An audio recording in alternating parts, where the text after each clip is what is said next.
Oh, Hi. oh, do you want me to go? Oh. No, I was just about to start. Okay, fuck it, guys. What are your names?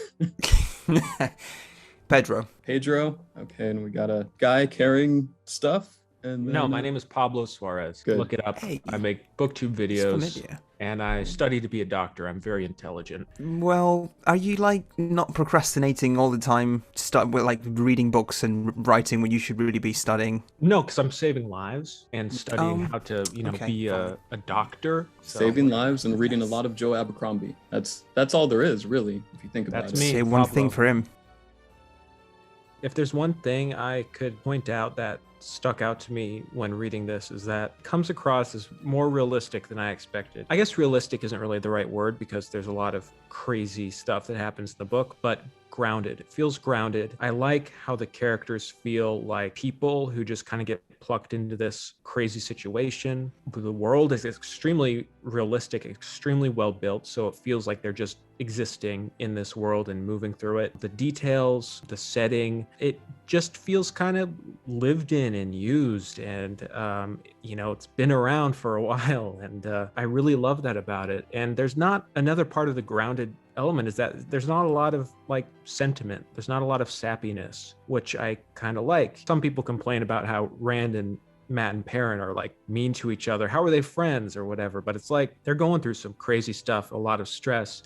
I feel like they're acting very realistically with each other and snapping at each other and just trying to get through this really tough, harrowing situation. So that's what really struck out to me, just the day-to-day, the grind of getting through, of living in this world, of lighting a campfire, trying to, it's almost like Western elements of just like, we got to get some firewood, we got to get some food for the night. That's what I love about it.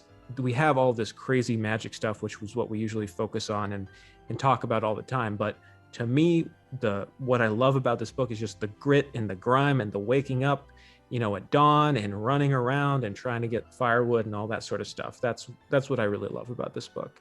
And I like the fact that with that you intersperse, like, I like the scope of the story. It obviously has to do with the wheel of time, as the like ages become legends and then myths, and then they die, and then it's basically everything in existence is it's called the wheel of time, so it's every story that you can possibly imagine can be contained in this world building. So I like that scope, if you will. I think that's probably my favorite part of the world building, the level of detail for the societies, for the cultures, for the evolution of the world outside of how good the characters feel. But I am biased. I love world building, so that's probably why. I think that's fair. I think, like I said, that's probably one of the best things about this book, and I assume going forward it'll just be more of that fantastic world building. And Jordan does such a fantastic job in this book of building all the magic and the lore, but also having that contrast of, like Jake said, it being grounded, right? We're not just jumping into, okay, everything's all magical and all, you have a problem, solve it with magic. And, we're not playing around with it. It's very serious, and you have these magical moments that come up when they can also hit emotionally. When Rand, you think, okay, Hope is lost, he's doomed, and, he's trapped in a room, he uses magic. When Hope is lost near the end, the entire environment is trying to kill these characters, magic. Robert Jordan does such a good job, I think, of balancing those two things. That's probably why I think so many people maybe love this, is having that balance. It's a great fantasy book that's also relatable as people who live in a world without magic. What are your guys' thoughts on the ending of The Eye of the World? They're jumping town to town, occasionally getting into skirmishes, but then the ending, it's almost like an acid trip. Like everything gets weird, right? Yeah. It's just Jordan just turn it up to like 75. This is it now. Everything you knew is different. Yeah, but like 1 second we were following people. It was fairly normal. Like they were riding horses, everything seemed very medieval, and then suddenly Rand is shooting lasers and like calling up on the sun and blasting hordes of people. So yeah, it's like things ramp up very quickly. I like all of the premonitions. I like all of the promises. I like the foreshadowing with Logain, with the whole like the build up of only the women are supposed to touch the source, and then we get to see what obviously Rand is doing dodgy things there with the power. So that's another promise that is he the Dragon Reborn? He's not, by the way. I'm contractually obliged to say he's not. It's like that sort of thing. You're welcome. Just want people to yell at you in the comments. Everyone yell at Pablo in the comments. I second your take about the ending. I can't help but feel like, and I don't know if this is the case, I think I heard this is the case, but Robert Jordan basically had to wrap up the ending of the first book as if it could be a standalone. That's what it came across like to me, because it's like we get a conclusion to the story. Things get really big, really all of a sudden, we're dealing with major forces and there's a resolution, and it feels false. And it's hinted that it's false, but it's like, I like how Rand's just like, Moraine, I killed him. I killed Balsamon. Look at that. Look what I did. And she's just like, sure. Yeah. Good job. Sure, good job, Rand. You did good. You did good. It's just a little uneasy, and the imagery and all that stuff going on with the like cord of power running into his back and all that stuff. It's pretty weird. Forgot about that. Weird. It's funny that you mentioned that. I totally wasn't aware that the rumor was he was told to wrap it up. But now that you mentioned that, I could totally see that, because it seems like they're just on an adventure, going somewhere, and then all of a sudden, and we need to teleport to over here and then fight the final boss, and then it's over, and now all of a sudden Rand is changed, ready to go on a different adventure. He doesn't want to go home now. I thought that was really interesting. After one fight, I mean, I get it, he beat the big bad, but now he's like, I can't go back home yet. I need to adventure and do other things. And I'm like, okay, I want to see that Rand story, which is kind of why I'm looking forward to the next book. Hopefully we get a slightly more badass Rand. Won't get into that yet. I won't say anything about that. Yeah. I was gonna say that what you were mentioning about the we can teleport now. That was a bit like, oh, okay, sure. It almost felt like I imagine Robert Jordan just in his like desk writing, and then someone taps on his shoulders like, you like 1,000 pages in, like you need to like please move it forward, wrap it up. And it's like, okay, so they teleport now, but then that's very simplistic, and obviously that's not the truth, and there is an explanation why she didn't go to those, like the Blight is weird, not the Blight, sorry, the troubling, what's it called, area. Area, those weird bridges thing, that it's dangerous, and also it's been sort of like abandoned, so it makes sense that it wasn't the first thing that they tried. It makes sense that the fact that things ramp up very quickly, it sort of felt like someone saying, Robert, maybe it's time to wrap it up.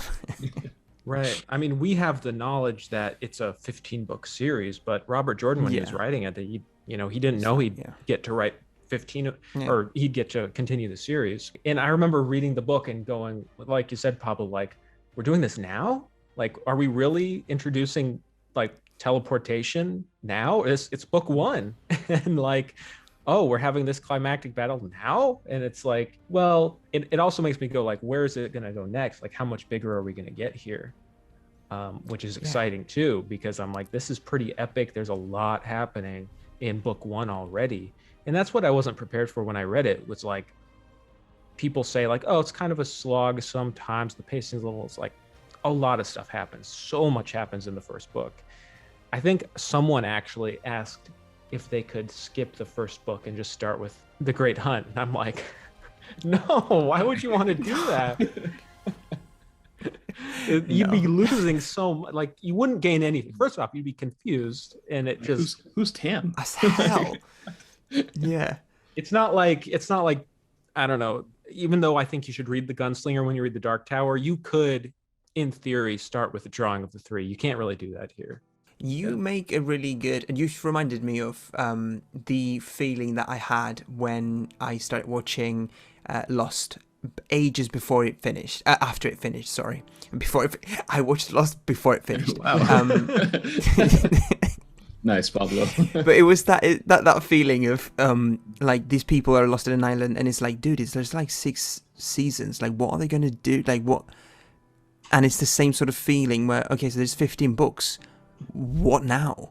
Like, and it makes so much sense, yeah. And I had the same feeling finishing The Great Hunt too. Not to, I mean, that's no spoilers for anything, but I remember going like, now what?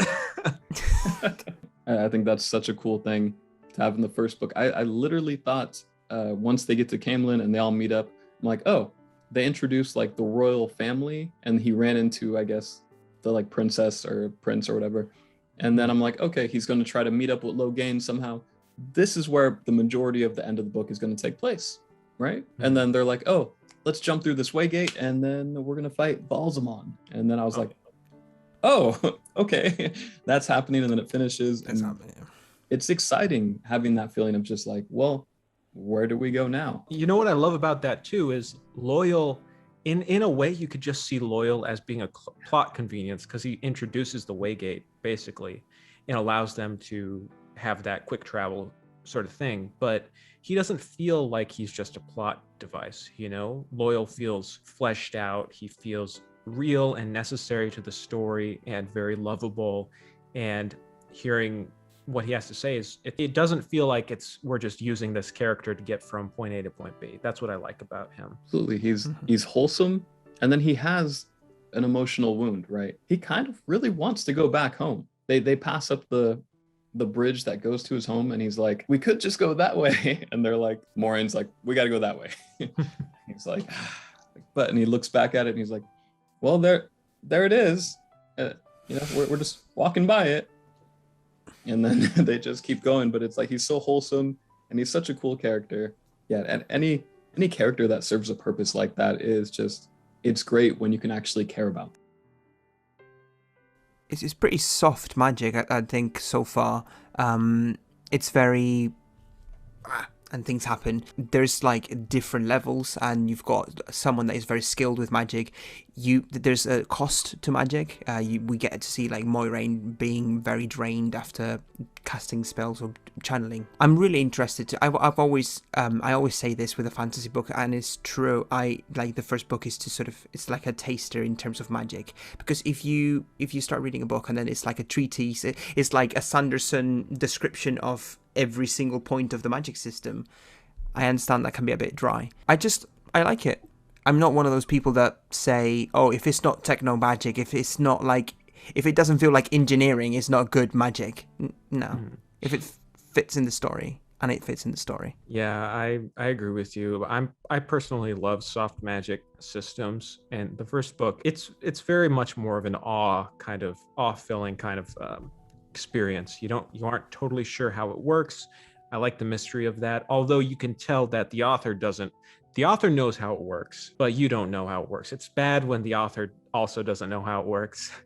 I think that's when you have bad magic systems. But as long as the author knows how it works, you're able to experience it and be impressed by it. And there are rules and limitations, like you said, which is totally necessary, I think. But yeah, I liked it. I don't love it when magic systems are like engineering and, it's like, we have science in the real world. I don't really need that. I mean, I think that it's good when it's complex and fun to play with and imagine, but when it's too involved, or when it's too much emphasis on the mechanics of it, I kind of tune out a little bit.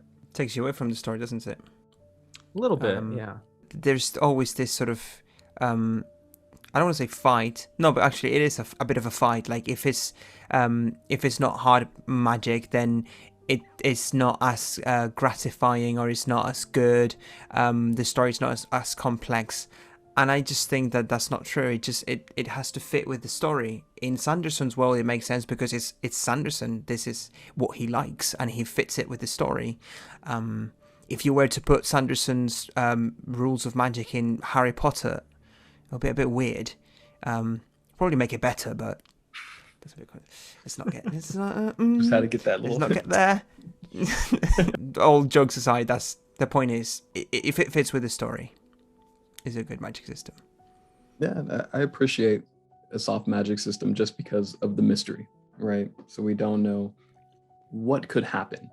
Like if everything was spelled out and everything had to be done a very specific way, we would never have the moment where Rand panics and explodes the room, right? We don't have that shocking moment because he would have to do very specific steps. And then, oh, here's my spell. And then let me pull out my wand, or let me do these exact things. And it was just kind of like panic. Oh shit, some magic happened. And then we as the reader are sitting there like, what just happened?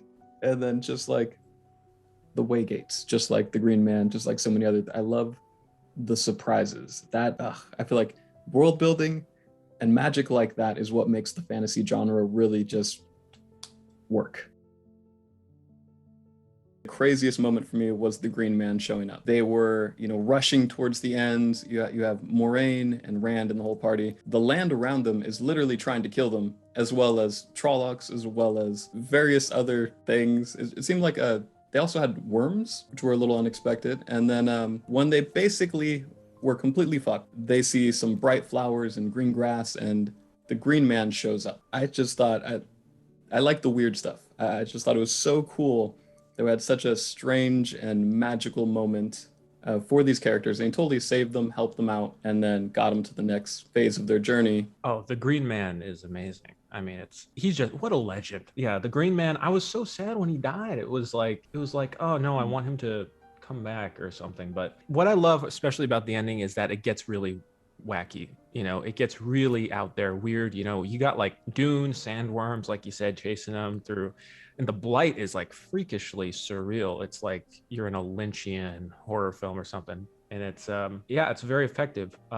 However, I will say that my favorite scene in the whole book was when they all get reunited in Camelin, which they've been separated for so much of the book. And that was just such a cathartic thing, because they've been through so much and they've changed so much already in just what happened in the first book. And seeing them come together just is, I really love the characters. And to me, what I love about Wheel of Time is not the world. I mean, I love the world building, but it's mostly about just the characters and how they interact. So that was nice. I like when Gandalf comes to the Shire and I think I'm thinking a different. That was good. I think that's the right. So Gandalf, so Gandalf comes to the Shire, and then Tom Merrilin plays a really, really obscene song, and but that's at Hogwarts. They go to Hogwarts first. That's the setting I was missing. Yes. Yeah, and then Gandalf and Dumbledore make out.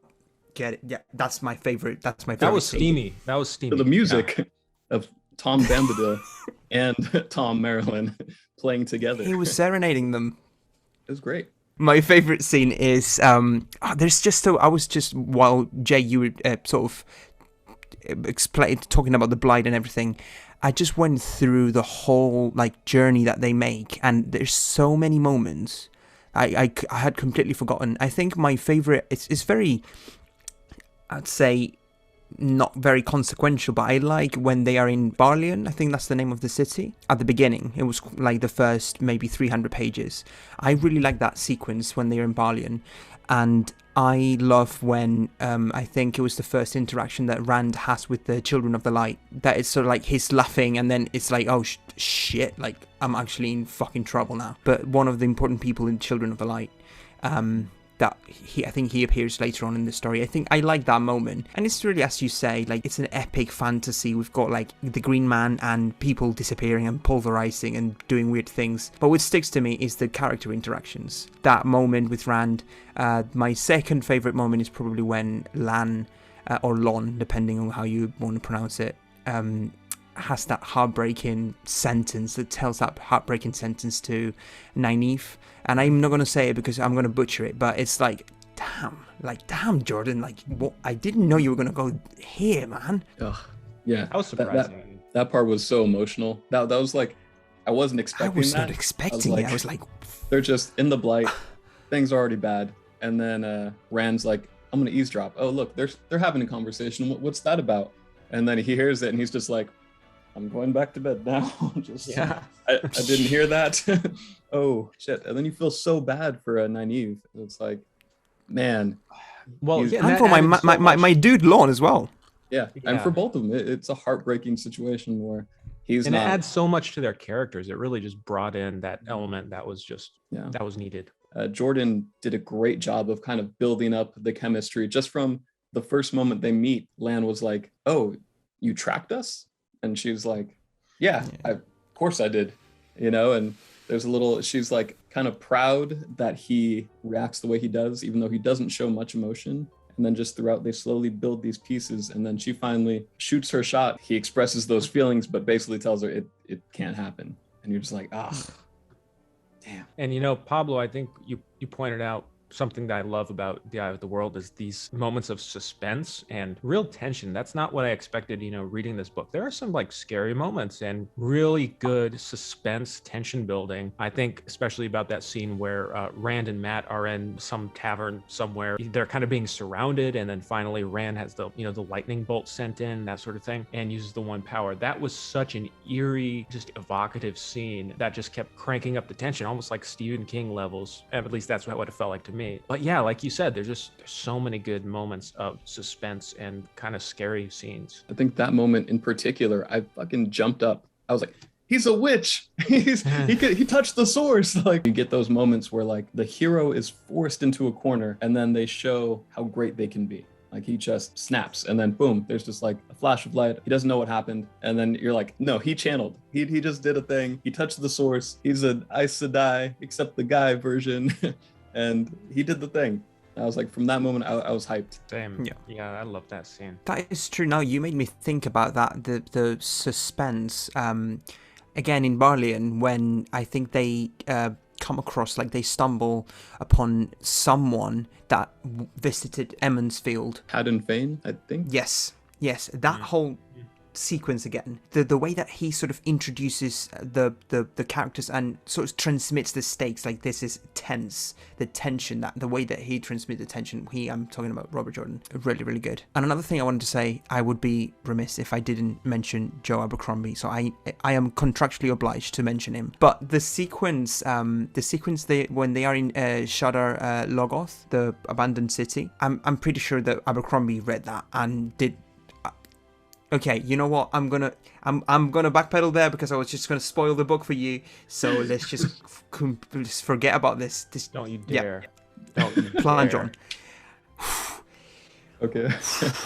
Well, we'll just understand that there's some clear inspiration being pulled from that. For the future, you'll understand. Yeah. Anyway, I would have had to kill you. I mean, that's how it works. And I would have helped you. Would have agreed, oddly enough.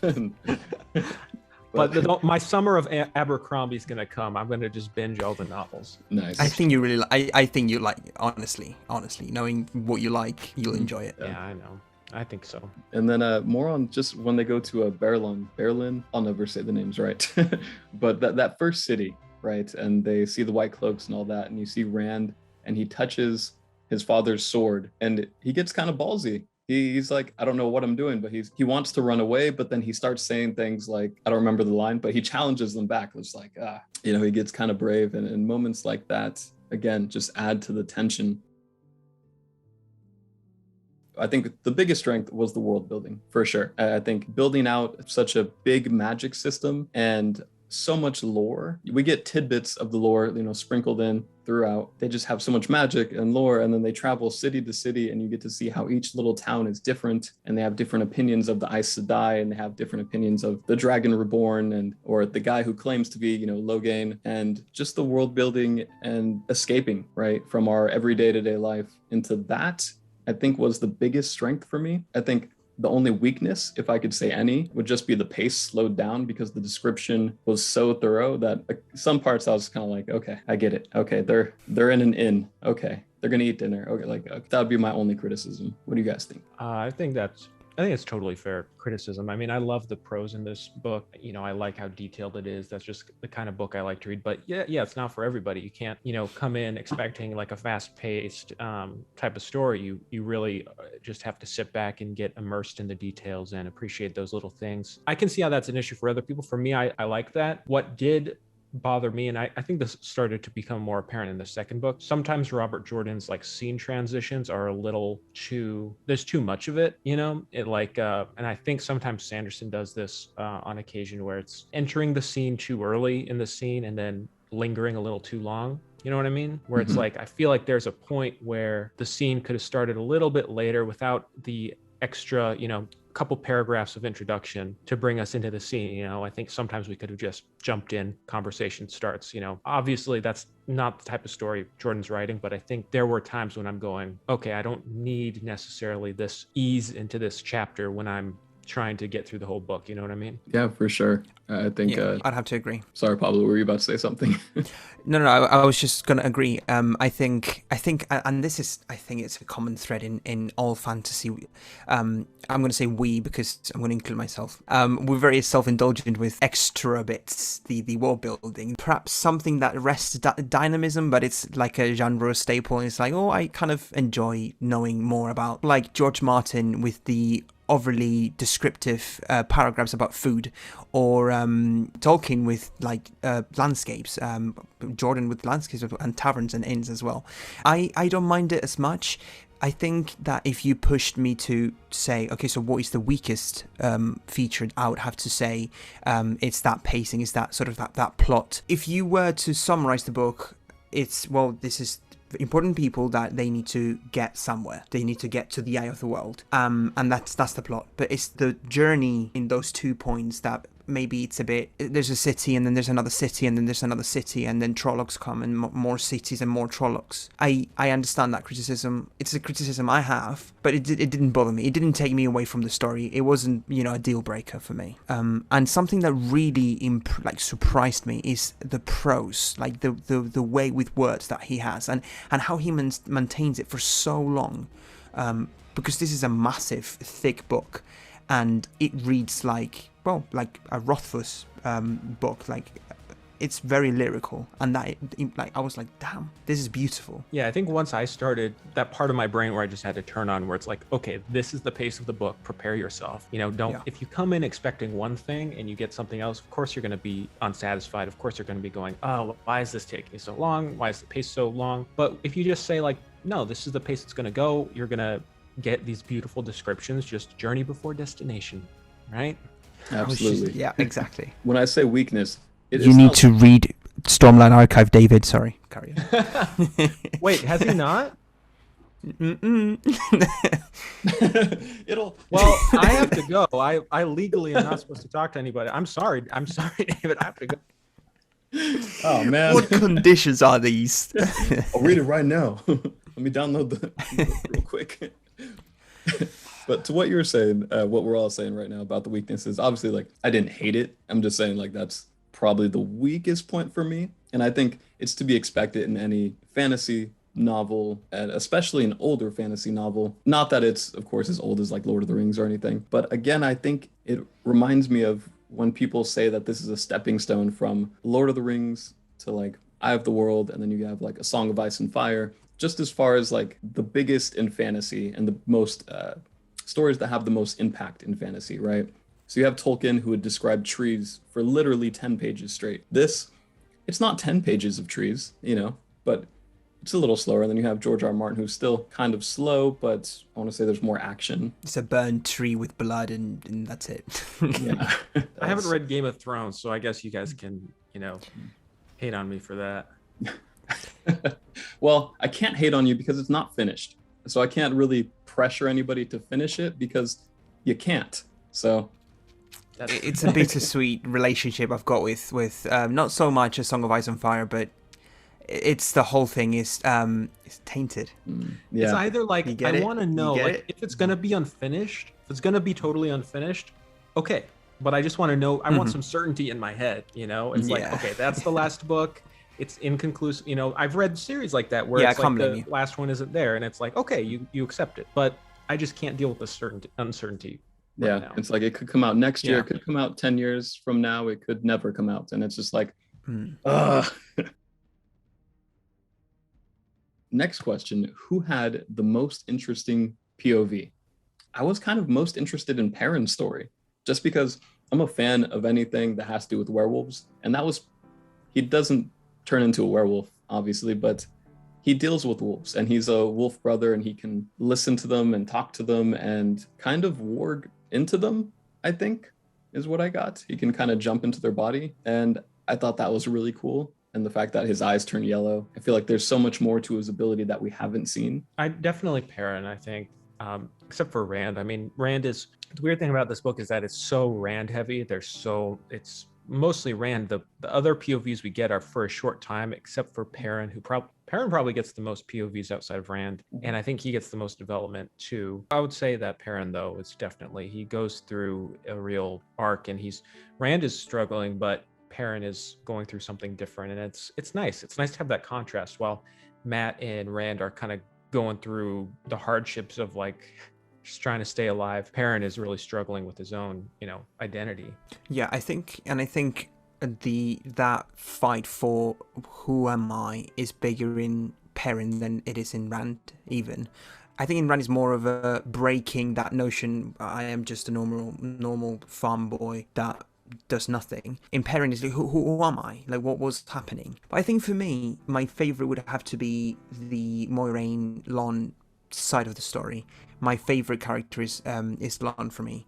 I just find it so fascinating, and I think it's got to do with that mystery, like his whole background, the fact that it's sort of hinted here and there that the Lord of the Seven Towers, I think is what Moiraine calls him, or something like that. And this is something very interesting. Like, it's very rare that you find a very important figure protected by another important figure, as in he's the protector, he's sort of like he's the warder, and he's like the bodyguard. But we get a story about the bodyguard, and that again blew my mind. And at points I was more interested in who I want to know. Like, I don't care about Moiraine. I want to know about the bodyguard, if that makes sense. For sure. So yeah, I think that's my favorite POV. Although it's not a POV really, but like section of the book. Yeah, and I mean, when I say POV, I guess I just mean that collection of character, that story. I should have said that storyline. Would probably make more sense. But yeah, seeing Lan's backstory, and just, he could have been a king, kind of, if his parents didn't, charge off to battle and die. He could have been a king. He was trained from birth by some of the best fighters, stationed near the Blight, where all they do is fight. That's a warrior culture. And to see him basically grow up in that, and everybody there respects him and knows, like, that's the guy you want to have your back. That's one thing I did love about this story, is that every character is important. Every character has some cool ability or backstory, or they bring something to the table. It would be easy for them to just be like, or for Jordan to just be like, okay, here's the chosen one, here's the lazy funny one, and then here's a healer or something, I don't know, and here's some friends, and like, but no, Nynaeve and Egwene are both capable of becoming Aes Sedai. They can channel. Moiraine is obviously already an Aes Sedai. Lan could have been a king. He's a badass warrior. Matt, how cool is that? Yeah. A kingdom? No, I'll go with Moiraine. Yeah. I would rather be a bodyguard, actually. And then Matt has his sarcasm, and Perrin can talk to wolves. So everybody has a thing. Really, everyone's pretty interesting in this book, I think. And I hate to say it, except for Matt. Like, Matt doesn't really have much to do. It's just a bloody dagger. The stupid little why? Dude. He just really, and it makes sense, for what he has to go through, but I think it just clouds his character so much we don't really get a good picture of him till later on. Yeah, it's always like, but treasure, but money, riches, please, now. Pretty much. It's like Jordan read Lord of the Rings and was like, I need a Pippin character to like just go and make bad decisions and put everybody in danger, and it's like, oh, there's Matt. He likes treasure. He takes the cursed dagger, even though they're all like, don't take this man's treasure. He's obviously, but what if I do something terrible? I mean, obviously there's the big two at the end who were extremely powerful, and I guess they escaped once the wards start breaking off.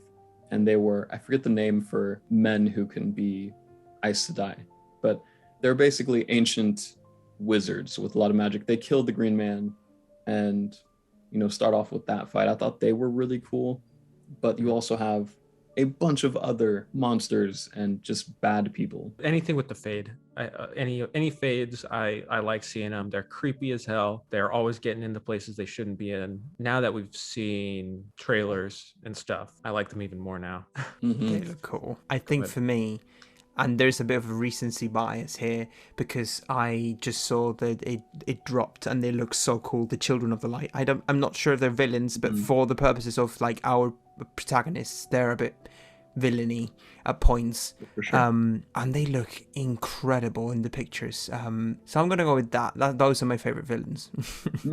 When I put together this question, I didn't even think about the Children of the Light. That's a really good point. Having other just human characters that could potentially cause a lot of problems for our heroes. You can tell they're going to be a pain in the ass. Like, yeah, maybe not villain, but antagonist, definitely. Yeah. I hate those guys so much. Yeah, it's like, oh, Bornhald. I remembered his name. Every time he came on the page, I was like, you little shut up. They never show up and it's like, oh, something good's going to happen. You just know, like, here we go again. Is that Joshua's skeleton in the background? Let's be serious. Let's be real. Is that Joshua? We do call him Joshua, but unfortunately, I have not vanquished him in real life. Okay. Waiting for the right time. You know, I'm kind of in trouble with the LAPD and all that. All right. Lay low. Got you. Laying low a little bit, yeah. But he's a good skeleton. We like him. Pablo, where's your loyal skeleton? I have one also here. Man. Oh, that's a good I skeleton. need to get one. I like that. I don't know why I'm looking. I haven't got one, but I looked back. You're like, there might be one back behind here.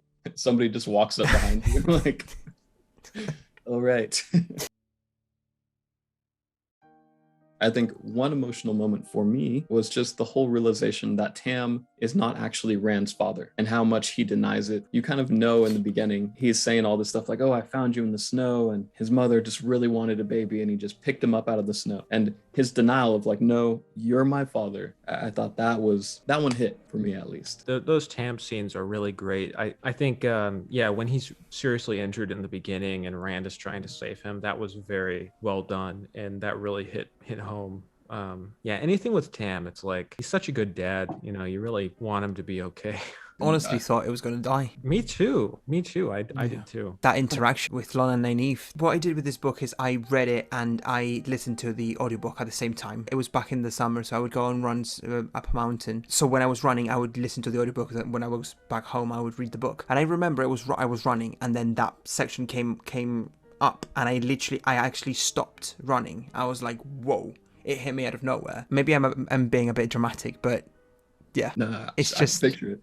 Those kind of things at that moment. It just The rain hits you coming down. You going for a jog and you hear that moment, you just screech to a halt. And you're just like, oh God. Like in an anime, like. No, I feel that one hit. But yeah, that's I think the most emotional. I'm jealous that you're able to run and read at the same time. I would like. I wasn't reading. I was listening to it. What? I'm impressed you're able to. What? Wait, what? I was listening to the audiobook as I ran. I wasn't running with a book. I know that. You were reading it. You were listening. And this is the sign that I'm getting too tired. I know you're not running. Like, I'm so jealous, Pablo. You're able to like run and hold. Printing. The eye of the world, yeah. Audiobooks are hard for me for whatever reason. I just haven't found the right time to do it. I get super distracted if I'm not just like laser focused. For me, it was the fact that I had, and it seems a bit, I do not recommend this financially. Don't buy the book and the audiobook. But for me, having like the grounding, I need to start in the physical format. If I start an audiobook, if I start a story by just the audiobook format, I'm a bit lost. I'm a bit like, ooh, it feels a bit. But if I start with the physical book and then I carry on and I like sort of drop audiobooks here and there, that works for me. I just hate missing anything. Like I hate getting distracted. I miss a line. I miss something. I like. It may not be super. You can't important. Rewind. Yeah. Yeah, it may not be super important, but it just gets on my nerves. It just goes like, I feel less invested. I'm totally the same way. I need to read every line, make sure I can picture everything in my brain where I'm like, that wall's there. There's who else is in the room? Okay, this person. So if I miss a line or if I go through a page and I'm like, wait, I stopped paying attention. I'll have to reread a line. But when it's an audiobook, man, I could see a light, I could see a bird fly by, I could be like, oh, what's that? And stop paying attention for like 10 minutes and then be like, holy shit, I still have the audiobook playing, and then I'm lost. I could do it if I have the book and the audiobook together. I could do that. but audiobooks by itself is tough. That is dangerous for me, and there's like a limit. I need to stop sometimes because I found myself obsessively reading just one single page because I want to understand everything, and maybe it's like a bit complex, like this the setting is a bit complex and I'm not grasping every single detail, and I'm like, okay, this is the 7th pass you've made at this page, move on. But yeah, I've done that, yeah, for sure. When I'm really tired, I'm just like, oh my god, I need to close the book. I can't keep doing this.